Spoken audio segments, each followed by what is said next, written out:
The morning sun rose slowly over the quiet human settlement on planet Kepler 442b. Park walked down the dusty main street like he did every morning for the past 20 years. His gray hair moved gently in the warm breeze as he checked on the small shops and houses that made up their peaceful home. The settlement had only 3,000 people, and most of them were old like Park himself. Park stopped at his supply store and unlocked the heavy wooden door. Inside were shelves filled with tools, farming equipment, and other things the colonists needed for their daily lives. Everything looked normal and peaceful, just like any other day. Park had built this quiet life after many years of hard work, and he was happy with it. Down the street, Kim was already working at the communications center. She was a thin woman with gentle eyes who had been handling all messages going in and out of their settlement for 15 years. Her equipment looked old, but it worked well enough to talk to other human colonies and occasionally to passing spaceships. Kim liked her quiet job and the simple life she had found here. At the edge of town, Lee was walking through the large farming areas that fed their community. He was a strong man despite his age, and he knew everything about growing food in this planet's soil. The crops were growing well this season, and there would be plenty of food for everyone. Lee enjoyed the peaceful work of farming after so many years of a different kind of life. The three friends, Park, Kim, and Lee, had been the unofficial leaders of this settlement since the early days. They made decisions together and helped solve problems when they came up. Most people respected them and trusted their judgment about important matters. The three of them had a special bond that went back many years before they came to this planet. Life was simple and good in their little town. Children played in the streets while their parents worked at various jobs. The elderly sat on porches telling stories and watching the world go by. There was no crime, no violence, and no major problems to worry about. It seemed like the perfect place for people to live out their final years in peace and comfort. That peaceful morning changed everything when Kim noticed something strange on her communication equipment. Large ships were approaching their planet, and they were not human ships. The vessels were massive and clearly military in design. Kim quickly contacted Park and Lee to tell them about the incoming ships. The three leaders gathered at the communications center to watch the alien ships arrive. They could see at least 5 huge warships moving into orbit around their planet. The ships were dark and threatening looking with weapons that could destroy their entire settlement in minutes. None of them had ever seen ships like these before. Soon, a message came through the communication system. The voice was deep and harsh and spoke in accented human language. The speaker identified himself as General Thex of the Vorthon Empire.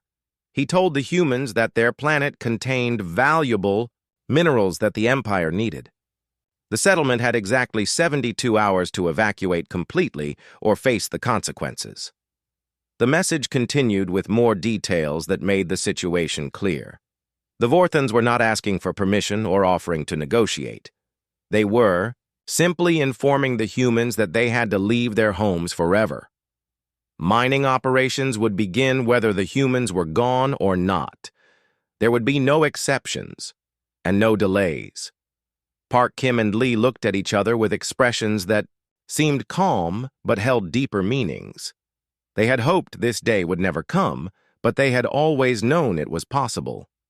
After the message ended, they walked outside to address the growing crowd of worried colonists who had heard the news. The settlement quickly filled with frightened voices as people discussed what to do. Some wanted to pack up and leave immediately, while others talked about trying to hide in the mountains. A few suggested trying to contact other human colonies for help, but everyone knew they were too far away. Most people seemed ready to give up their homes without a fight. Park stood up on the steps of the community center and raised his hand for quiet. His voice was calm and steady as he addressed the crowd. He told them not to panic and said the leadership would meet to discuss their options. He promised that they would find a way to handle the situation and asked everyone to go about their normal activities while plans were made. As the crowd slowly broke up, Park, Kim, and Lee gathered, with a few other trusted colonists in the back room of the community center. These were people who had been with them since the early days of the settlement. They included Dr. Choi, who ran the medical clinic, and Mr. Han, who managed the power systems. The group talked quietly about their situation while examining maps and making notes. To anyone watching, they looked like worried civilians trying to figure out how to evacuate safely. But there was something different about the way they studied the terrain and discussed defensive positions. Their conversation included terms that seemed unusual for simple farmers and shopkeepers. Dr. Choi mentioned that she had been taking inventory of medical supplies and found they had more equipment than most people realized. Mr. Han said the power systems could be modified quickly if needed. Lee talked about the farming equipment and how some of it could serve other purposes. Kim discussed the communication network and how it connected to other settlements. As evening approached, Park walked alone through the settlement, looking at everything with new eyes. He saw the buildings positioned in ways that created natural choke points and defensive angles. The farming areas provided clear sight lines and good cover. The communication center sat on high ground with excellent views in all directions. None of this had been accidental. That night, Park stood on his front porch looking up at the alien ships that now blocked out some of the stars. He thought about the life they had built here and all the people who depended on him to keep them safe. He also thought about skills he had learned long ago and hoped he would never need to use again. Inside houses throughout the settlement, other elderly colonists were having similar thoughts. They looked at family photos and personal belongings, while making quiet preparations. Tools were cleaned and checked. Equipment was moved to new locations. Messages were sent through old networks that most people had forgotten existed. The Vorthans in orbit saw only a small, peaceful settlement full of old humans who would probably leave without causing any trouble. Their sensors showed farming equipment, communication gear, and the normal things found in any human colony. They had no reason to suspect that they were looking at anything other than helpless civilians. But appearances can be very deceiving, especially when dealing with humans who had spent their entire adult lives learning how to hide their true capabilities until the moment came to reveal them. General Thex sat in his command chair aboard the massive Vorthan warship studying the data about the human settlement below. His tactical officers had spent hours analyzing the colony, and their reports all said the same thing. The humans were just ordinary civilians living a quiet farming life. Most were elderly and appeared to have no military training or weapons. The general was a veteran of many conquest campaigns and had defeated dozens of different species across the galaxy. In his experience, humans were among the weakest opponents he had ever faced. They had no natural armor or claws like some species. They were not particularly fast or strong. Their technology was primitive compared to Vorthon weapons and ships. His intelligence officers showed him detailed scans of the settlement below. They could see farming equipment, simple communication devices, and basic power systems. The humans appeared to spend their time growing crops, tending animals, and doing other peaceful activities. There were no weapons visible and no defensive structures of any kind. Lieutenant Vex, one of the younger Vorthon officers, laughed as he watched surveillance footage of the elderly humans moving slowly through their settlement. He pointed out how some of them needed walking sticks and moved with obvious difficulty. Others sat in chairs for long periods or took frequent breaks from simple activities. These were clearly people past their fighting years. The Vorthan military computer calculated that a single battalion of 200 soldiers would be more than enough to clear the settlement. The analysis showed that the humans would likely surrender immediately when faced with superior Vorthan technology. Some might cry or beg for mercy, but none would offer any real resistance to trained warriors. Down on the planet's surface, Park walked through the settlement as if nothing important was happening. He stopped at various locations to chat with neighbors and check on different activities. To any observer, he looked like a worried old man trying to keep busy while dealing with a stressful situation. His movements seemed random and purposeless, but Park was actually following a careful pattern as he moved through the town. Each stop allowed him to pass coded messages to specific people. A casual wave meant one thing while adjusting his hat meant something else. He was activating a communication system that had been dormant for years, but was still perfectly functional. Kim worked at her communications station, appearing to send desperate messages, asking for evacuation ships to come. Rescue them. Her transmission seemed panicked and disorganized, like someone who had no idea how to handle an emergency situation. She repeatedly sent the same basic distress call that any civilian might use in a crisis. In reality, Kim was using a much more sophisticated communication network than anyone suspected. Her messages were reaching other human settlements throughout the sector, and they were not asking for rescue ships. Instead, they were tactical updates and coordination signals sent in a code that looked like random static to anyone who did not know how to read it. Lee spent his time in the agricultural areas, supervising what looked like normal farming activities. The elderly colonists were tending crops, checking irrigation systems, and maintaining equipment just like they did every other day. Anyone watching would see nothing unusual about their work, except perhaps that they seemed more focused than normal. What the watchers could not see was that Lee and his team were making subtle modifications to their farming equipment. Irrigation pipes were being adjusted to serve different purposes. Fertilizer storage areas were being rearranged in specific patterns. Greenhouse structures were being reinforced in ways that were not obvious from a distance. Dr. Choi made her regular rounds through the settlement, checking on elderly patients and delivering medical supplies. She moved slowly and carefully, like someone who was used to dealing with fragile people who needed gentle treatment. Her medical bag contained the usual items that any doctor might carry in a small colonial clinic. But Dr. Choi was also distributing items that were not quite what they appeared to be. Some of the medicine she gave out would help people stay alert and focused during stressful situations. Certain medical instruments could serve other purposes if needed. Her visits included brief conversations about topics that had nothing to do with healthcare. The younger humans in the settlement, like Park's granddaughter, were kept busy with normal daily activities, but they began to notice small changes in their elders' behavior. The old people seemed more alert and purposeful than usual.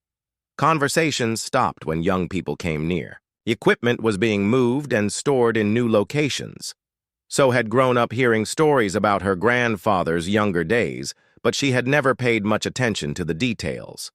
He had been in the military, she knew, but that seemed like ancient history. Now she watched him move through the settlement with a kind of quiet authority she had never noticed before. The Vorthans continued their surveillance, completely confident in their assessment of the situation. Their sensors showed no weapons, no defensive preparations, and no signs that the humans were planning anything other than a peaceful evacuation. The aliens saw exactly what they expected to see based on their previous experiences with human colonies. What they missed was the significance of small details that would have been obvious to anyone with military training. The way certain buildings were positioned was not accidental. The locations of power lines and communication cables formed patterns that served tactical purposes. Even the gardens and decorative features had been planned with defensive considerations in mind. Young Vorthan officers continued to joke about the easy assignment they had been given. Some bet on how quickly the humans would surrender when the first dropships landed. Others speculated about whether any of the colonists would actually try to fight with farming tools. All of them were certain that the operation would be completed quickly and easily. General Thex reviewed the timeline for the operation and decided to give the humans extra time to evacuate. This was not out of kindness, but because he wanted to avoid any unnecessary destruction of valuable mining equipment. The longer the humans took to leave, the more time his engineers would have to study the mineral deposits below ground. As the second day of the ultimatum began, the settlement appeared to be preparing for evacuation. Humans were seen moving belongings and gathering in groups to discuss their situation. Some appeared to be packing, while others seemed to be making arrangements for transportation. Everything looked exactly like what the Vorthons expected to see, but underneath the surface activity, something very different was happening. The elderly humans were not preparing to flee, they were preparing to fight. Equipment that looked innocent was being modified for combat purposes. Positions that appeared random were actually carefully planned defensive points. The whole settlement was transforming into something the Vorthons had never encountered before. Park stood in his supply store that evening, looking at shelves that held much more than simple farming and household goods. Tools that seemed ordinary had been maintained with military precision. Communication equipment looked old, but functioned with capabilities that would surprise most observers. Storage areas contained supplies that no normal colonial settlement would ever need. The Vorthans had made a critical error in their intelligence gathering. They had looked at the settlement and seen only what they expected to see. They had classified the humans as typical civilians without investigating their backgrounds or considering why a group of elderly humans would choose to live together in such a remote location. Tomorrow, the aliens would learn that human military traditions do not die when soldiers grow old, they just become more subtle and more dangerous. Dawn broke over the settlement on the final day of the Vorthon ultimatum. General Thex had grown tired of waiting for the humans to begin their evacuation. His patience was at an end, and he decided to send down troops to speed up the process. 3 large drop ships prepared to descend from orbit, carrying 200 of his best soldiers. The general expected this to be a routine operation. His troops would land, secure the area, and give the humans a final push to pack up and leave quickly. There might be some crying or pleading, but nothing that professional soldiers could not handle easily. The whole operation should be finished. Within a few hours, Captain Zex commanded the first dropship that landed in the center of the settlement. He and 50 heavily armed Vorthon warriors emerged from their ship with confidence and authority. Their plasma weapons could cut through metal, and their personal armor could stop most projectiles. Against elderly human civilians, they felt completely secure. Park walked out of his supply store to meet the alien soldiers. He moved slowly like an old man who was stiff from sleeping badly. His hands were empty and visible as he approached the Vorthon captain. Park looked worried and confused like any civilian who suddenly found armed soldiers in his peaceful town. The old human began speaking to Captain Zex in a respectful tone, asking for more time to organize the evacuation. Park explained that many of the colonists were elderly and sick and needed help to pack their belongings. He gestured toward various buildings where people could be seen moving around slowly. Everything about his manner suggested a helpless civilian, trying to buy time. Captain Zex barely listened to the human's words. He had heard similar pleading from dozens of other species during conquest operations. The alien commander was more interested in studying the settlement layout and identifying potential problems. His tactical visor showed him a peaceful farming community with no visible threats or weapons. While Park kept the captain distracted with his apparent pleading, the other humans in the settlement continued their daily activities. Mrs. Hahn was hanging, wet clothes on lines between buildings. Mr. Yoon was feeding chickens that wandered freely around the streets. Ms. Zhang was watering plants in her garden near the main plaza. All of this looked completely normal and harmless. The second dropship landed in the agricultural area where Lee waited with a group of farmers. The Vorthon soldiers spread out in standard formation, expecting no resistance from the humans working in the fields. Their sensors showed only farming equipment and elderly people engaged in ordinary agricultural tasks. Everything appeared to be exactly what it seemed. Lieutenant Vex led the third dropship to the communications center, where Kim was apparently trying to coordinate evacuation transports. The young Vorthon officer was confident this would be the easiest assignment of his career. He had his soldiers surround the building while he went inside to speak with the human woman about her communication activities. Kim appeared nervous and confused as she showed Lieutenant Vex her equipment. She explained that she was trying to contact ships that could help evacuate the colonists, but was having trouble reaching anyone. Her communication devices looked old and simple, barely capable of basic interplanetary communication. The alien officer felt satisfied that there was no threat from this direction. What none of the Vorthons noticed was that their arrival had triggered subtle changes throughout the settlement. The clothes Mrs. Han was hanging created sightline, blocks at specific locations. The chickens Mr. Yoon was feeding wandered into predetermined positions carrying small devices attached to their legs. The water Ms. Jiang was spraying on her plants was not actually water, but a chemical that would react to alien body heat. Park continued his conversation with Captain Zex while carefully maneuvering the alien commander into exactly the right position. The old human asked about transportation for the elderly and wondered if some colonists could stay longer to help with the evacuation. His questions seemed desperate and pointless, but they served to keep the captain focused on him instead of watching his surroundings. Throughout the settlement, other elderly humans were making final preparations while appearing to go about normal activities. Dr. Choi was checking on patients in the medical clinic. Mr. Sung was repairing equipment in his workshop. Miss Park was preparing food in the community kitchen. Every action looked innocent, but served a tactical purpose. Kim made a subtle adjustment to her communication antenna that looked like routine maintenance. This was actually the signal that every human in the settlement had been waiting for. The peaceful farming community was about to reveal its true nature in a display of coordinated violence that would shock the galaxy. The transformation began instantly and simultaneously across the entire settlement. The clotheslines Mrs. Han had hung snapped tight, creating a web of strong cables that entangled the first group of Vorthon soldiers. The chemical Mr. Yoon's chickens had been carrying reacted with the aliens' body heat, creating thick, blinding smoke that disabled their targeting.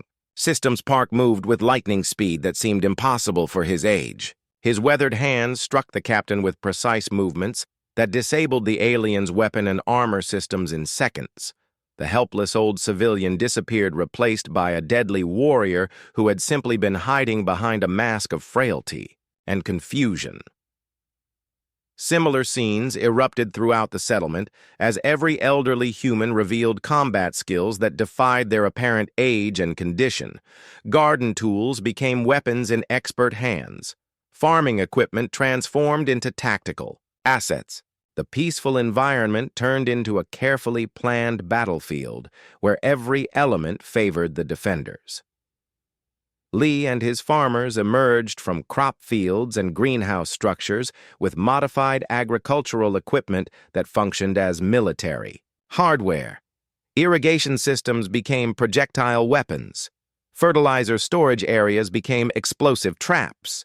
The alien soldiers found themselves fighting in a maze where every path had been designed to channel them into killing zones. Dr. Choi had positioned medical supplies that were not quite what they appeared to be. Her gentle bedside manner disappeared as she used surgical instruments as weapons with the precision of someone who understood alien anatomy better than most of their own doctors. Her clinic became a fortress that controlled access to the settlement's Main Street.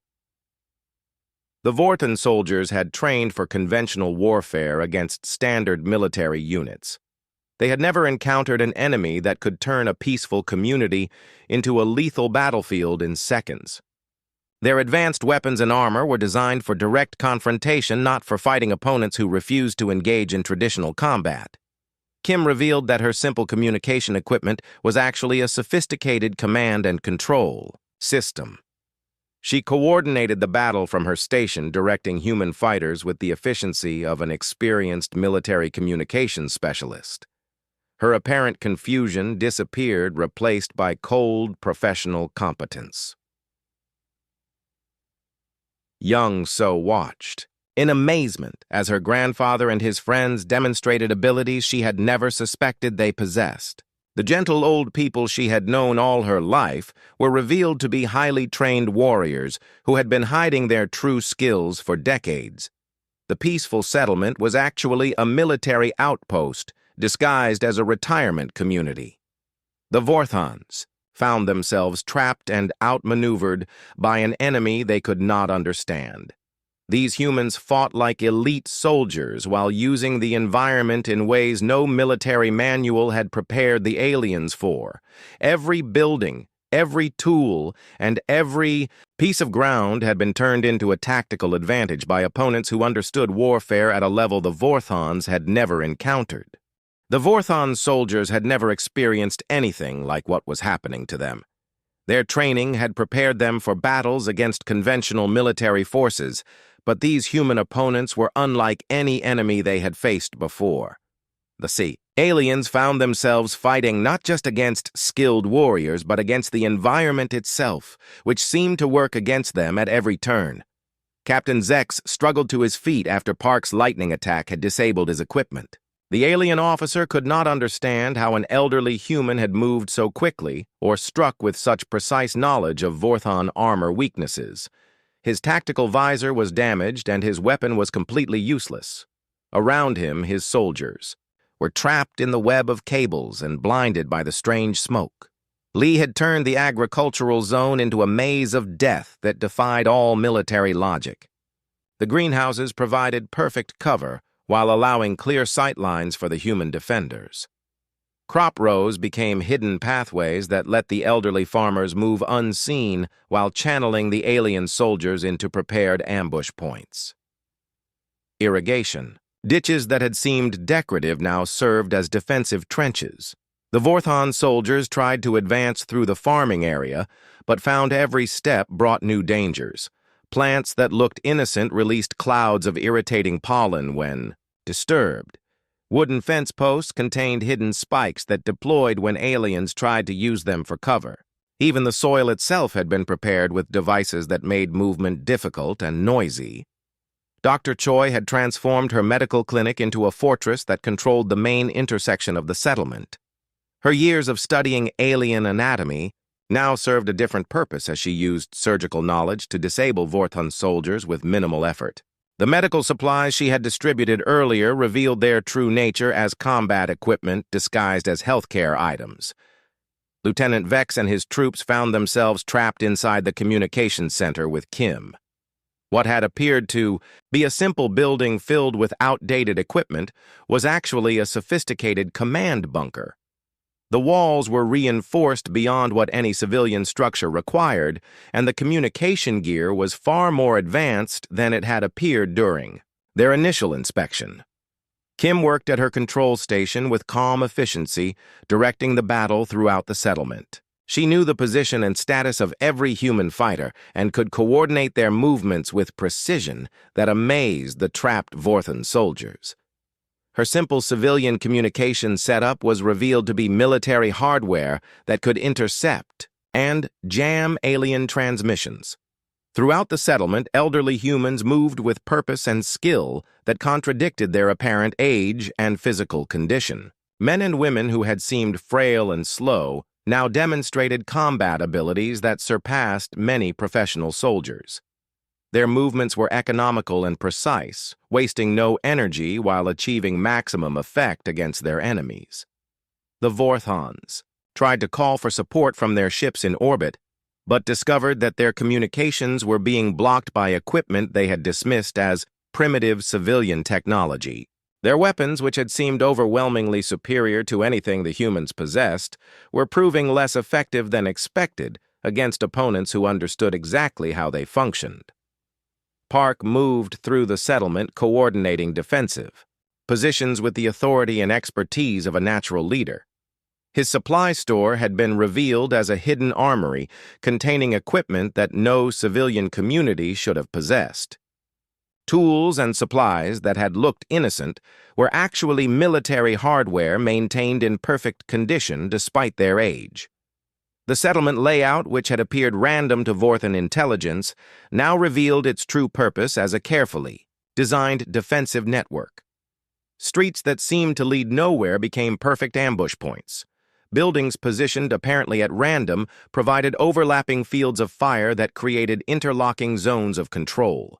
Gardens and decorative features formed natural barriers that channeled attackers into predetermined kill zones.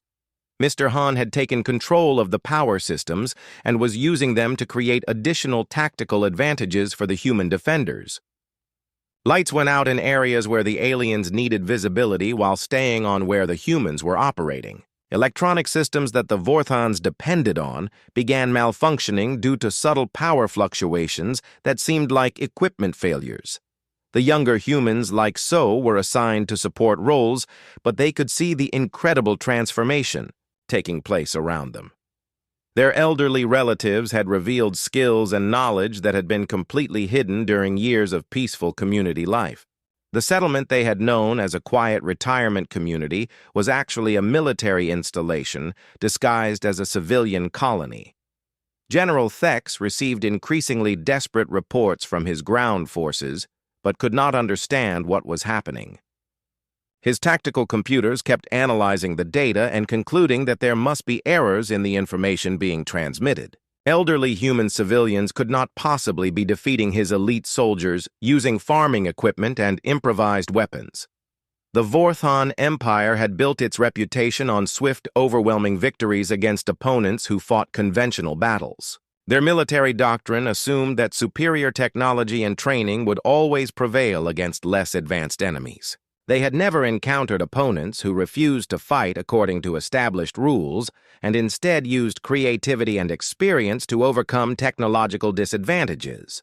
Dr. Choi medical knowledge extended far beyond human physiology, and she had spent decades studying the biology of various alien species. This academic interest now proved invaluable as she treated both human and Vorthon wounded with equal professional skill.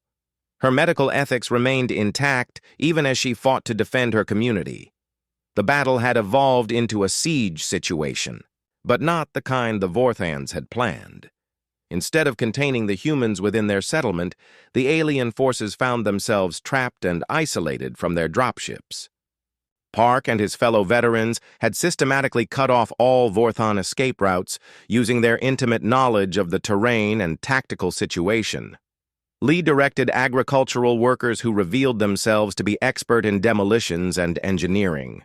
Farming equipment that had looked simple and innocent was modified on the spot to serve military purposes. Tractors became mobile weapons, platforms, fertilizer became explosive material, and irrigation systems became methods for delivering various tactical surprises to unwanted visitors. The Vorthon soldiers began to realize they were not fighting scattered resistance from frightened civilians. They were battling a coordinated military force that had been planning and preparing for exactly this type of engagement. Every human in the settlement seemed to know their role in a complex defensive plan that had been developed over many years. Kim maintained communication with other settlements throughout the sector, and the reports she received indicated that similar battles were beginning on other worlds. The galaxy was about to discover that humanity's military traditions had not disappeared with their colonial expansion, but had instead gone underground waiting for the day when they would be needed again.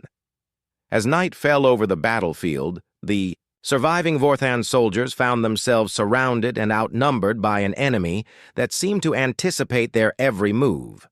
Their advanced technology had proven less decisive than expected against opponents who understood that the most sophisticated weapon was a well-trained mind backed by decades of combat experience. News of the unexpected resistance on Kepler 442b spread through Vorthon military channels like wildfire. General Thex found himself in the humiliating position of requesting emergency reinforcements for what should have been a simple colonial evacuation. His initial assault force of 200 elite soldiers had been reduced to fewer than 50 effective fighters, and they were trapped throughout the human settlement. The Galactic Council received intelligence reports about the engagement through their spy networks, and the information seemed impossible to believe. Multiple species throughout the galaxy had long dismissed humans as a weak, scattered race with no significant military power. The idea that elderly human civilians could defeat professional Vorthon shock troops contradicted everything the galaxy thought it knew about human capabilities. Admiral Kex of the Galactic Defense Force studied the battle reports with growing concern. The Vorthons were known throughout space as one of the most effective military organizations in the galaxy. Their soldiers were well-trained, well-equipped, and experienced in conquest operations against dozens of different species. If they were struggling against human farmers, then something was very wrong with the intelligence assessments. On Kepler 442b, the battle had settled into a pattern that favored the human defenders.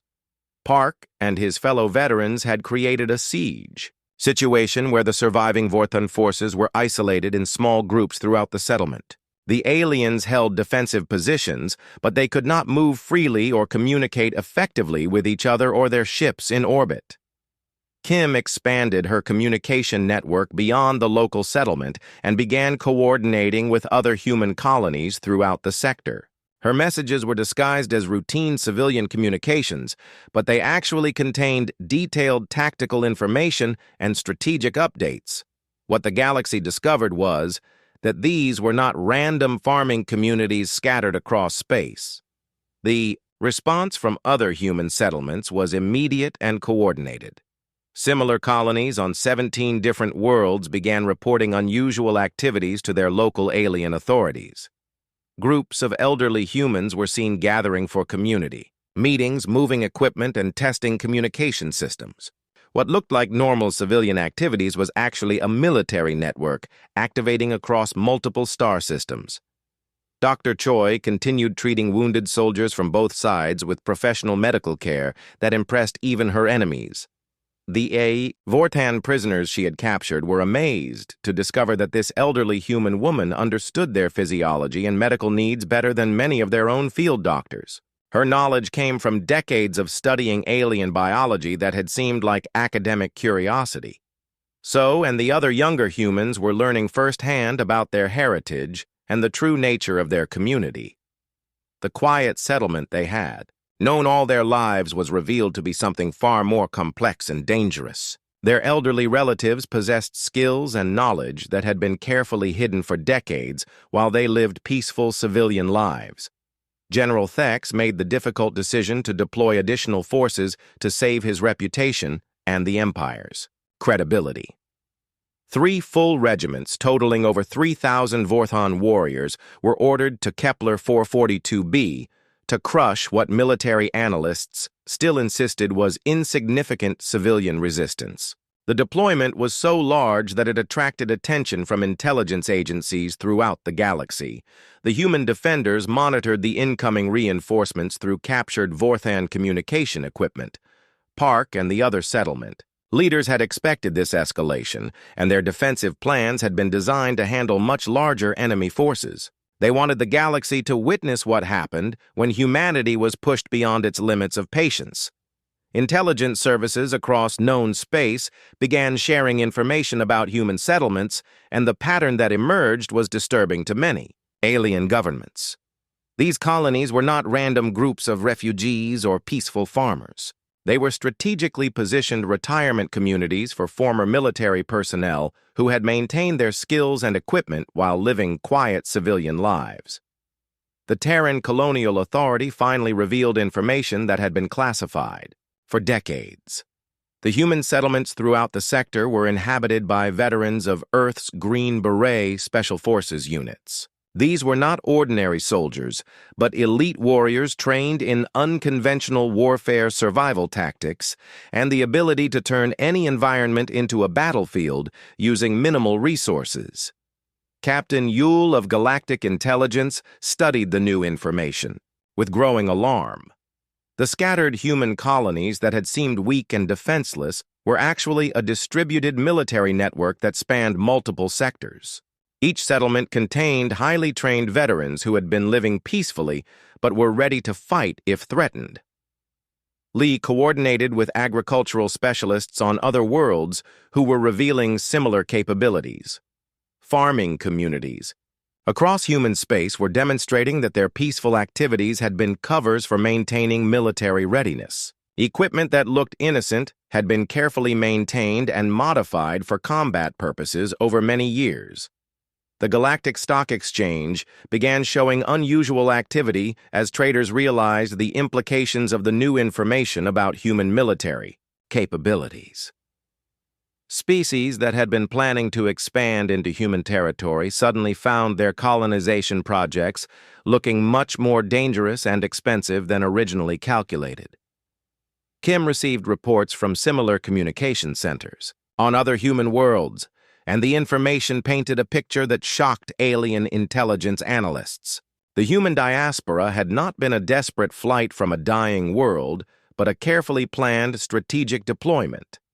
Veterans had established themselves throughout space while maintaining hidden communication networks and mutual support agreements.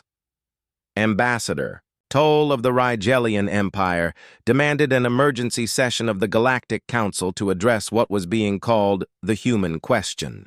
The revelation that seemingly weak human colonies contained hidden military assets had implications for trade agreements, territorial disputes, and defense planning throughout known space. The Vorthon Empire faced a choice between escalating the conflict and risking discovery of how many other human settlements contained similar hidden capabilities or negotiating from a position that was rapidly becoming untenable. General Thex realized that his forces were not fighting elderly farmers, but were engaged with some of the most experienced asymmetric warfare specialists in the galaxy. Dr. Choi established communication with medical personnel on other human worlds, and her reports indicated that every settlement was prepared for extended conflict if necessary. Medical supplies that had seemed appropriate for civilian communities were actually comprehensive combat medical kits maintained by former military medical specialists. The younger generation represented by so began to understand the true scope of their heritage. Their grandparents were not just gentle retirees, but members of an elite military tradition that valued preparation, adaptability, and the protection of those who could not protect themselves. The peaceful communities they had built were strategic positions designed to train future generations while maintaining defensive readiness. As the second wave of Vorthon reinforcements approached Kepler 442b, similar military movements were detected around other human settlements throughout 3 sectors. The galaxy was beginning to realize that humanity had not been conquered or scattered, but had been patiently building a hidden empire based on strategic positioning and superior training rather than overwhelming firepower.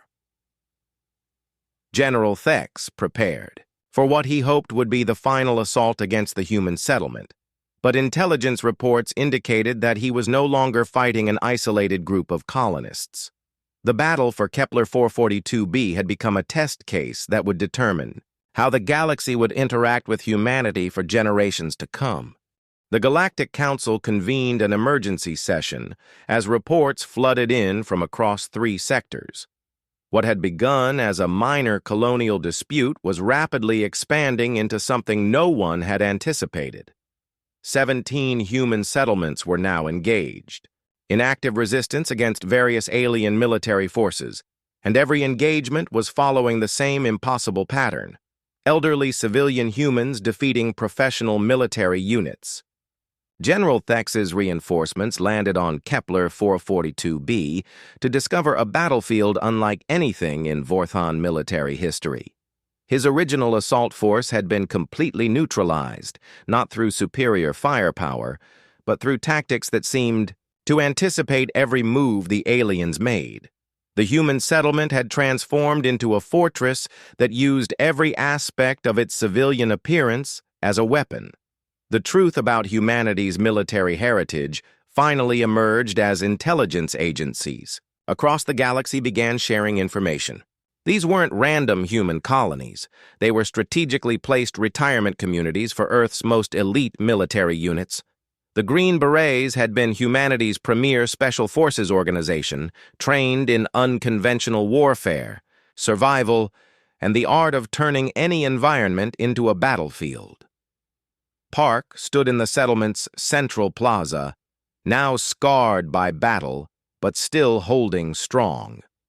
Around him, his fellow veterans maintained their defensive positions with the calm professionalism of soldiers who had fought in dozens of wars. The Vorthon's advanced technology had proven less effective than expected against opponents who understood that the most sophisticated weapon was a well-trained mind. Kim's communication network revealed its true scope as similar settlements. Throughout human space began coordinating their responses. The galaxy discovered that humanity had never truly been scattered and defenseless. They had been patient, establishing themselves in remote locations while maintaining their military capabilities and waiting for the day someone would force them to fight again. Dr. Choi's field hospital had become a center for treating both human and alien wounded. Her professional medical care for enemy soldiers demonstrated the discipline and honor that had characterized Earth's military forces. Even in victory, these humans followed rules of engagement that many galactic powers had forgotten. The younger generation, represented by So and her peers, finally understood their heritage. Their grandparents weren't just gentle farmers and shopkeepers, they were members of an elite military tradition that valued preparation, adaptability, and the protection of those who couldn't protect themselves.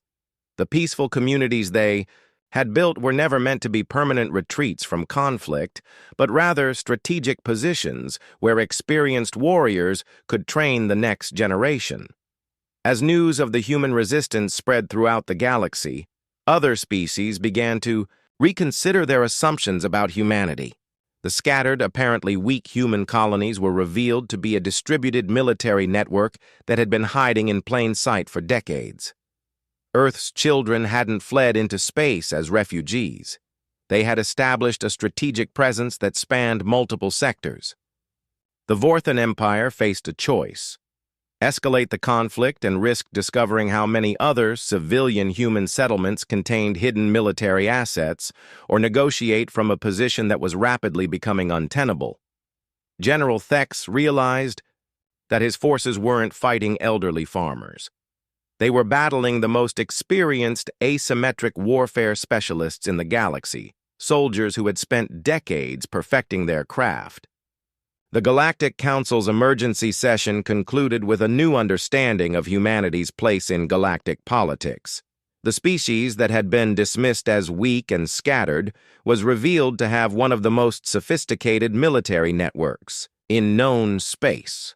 The old humans hadn't been laughed at because they were weak. They had been underestimated because they had chosen to appear weak until the moment they needed to be strong. Park looked up at the alien ships still orbiting his world and smiled. The galaxy had learned an important lesson about humanity. Never mistake patience for weakness, never confuse age with frailty, and never assume that someone who chooses peace is incapable of war. The old soldiers had been content to tend their gardens and live quietly, but when pushed, they had reminded the universe why Earth's warriors had earned their reputation among the stars.